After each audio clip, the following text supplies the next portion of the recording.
معزز ماں اور بہنوں، قرآن مجید میں اللہ سبحانہ تعالیٰ ہماری زندگی کے مقصد کو بیان کرتے ہوئے فرمایا، سورہ زاریات آیت نمبر 56، وَمَا خَلَقْتُ الْجِنَّ وَالْإِنسَ إِلَّا لِيَعْبُدُونَ، ہم نے انسانوں اور جنات کو صرف اس لیے پیدا کیا ہے کہ وہ میری عبادت کرے۔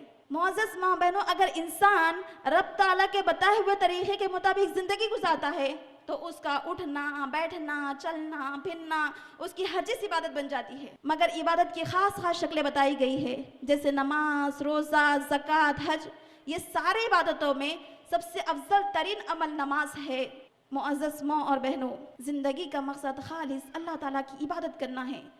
جہاں جہاں قرآن اور حدیث میں نماز کی اہمیت بتائی گئی ہی، وہیں اس کے ساتھ ساتھ اس کے چھوڑنے کے بھی نقصانات بتا دیے گئے۔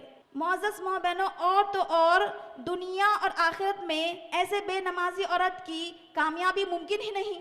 اس سلسلے میں ہم خواتین بڑی غفلت کرتی ہے۔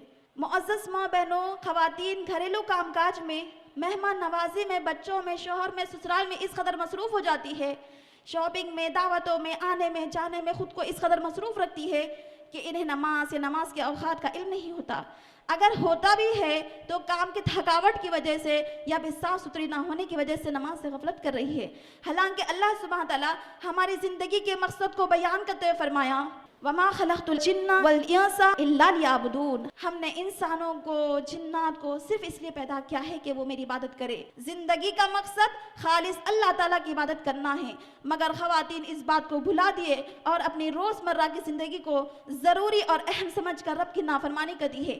ایک عورت اپنی پوری زندگی یہی سوچ اور فکر میں گزار دیتی ہے کس طرح میرا بچہ ڈاکٹر، انجینئر بن جائے، یہی سوچ میں، یہی فکر میں اپنی زندگی کو تمام کر دیتی ہے، آخرت کی فکر کو چھوڑ دیتی ہے اور لاحاظ زندگی کی دھن میں اپنی زندگی کو تمام کر دیتی ہے۔ ہمارے اسی غفلت کو اللہ سبحانہ تعالیٰ ارشاد فرماتے ہیں، اللہ سبحانہ تعالیٰ بیان کرتے ہیں سورہ قیامہ، سورہ نمبر 75 آیت نمبر 20 اور 21، کَلَّا بَلْ تُحِبُّونَ الْعَاجِلَةَ وَتَذَرُونَ الْآخِرَةَ، نہیں نہیں، تم تو جلدی ملنے والی دنیا کو ترجیح دیتے ہو اور آخرت کو چھوڑ دیتے ہو۔ نماز دین و دنیا کی فلاحی اور سکون قلب کا بہترین ذریعہ ہے۔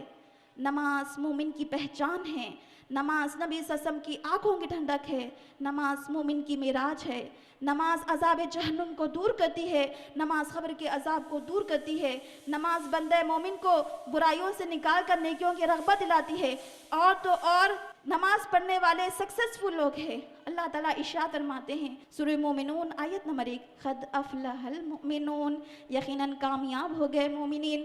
اے اللہ مومنوں کی پہچان بتا دیجئے۔ اللہ پہچان بتا رہا ہے، الذین ہم فی صلاتہم خاشعون، وہ اپنے نمازوں میں خشوع و خضوع اختیار کرتے ہیں۔ معزز ماں بہنوں، نماز دین اسلام کا انتہائی اہم ستون ہے، اور تو اور قیامت کا سب سے پہلا سوال ہم خواتین سے یہ نہیں پوچھا جائے گا کہ ہم پکوان میں کتنا ماہر تھے، ہم خواتین سے یہ نہیں پوچھا جائے گا کہ ہماری کوالیفیکیشن کتنی ہائیسٹ تھی، ہم خواتین سے یہ سوال نہیں کیا جائے گا کہ ہمارے سوشل اسٹیٹس کیسے تھے۔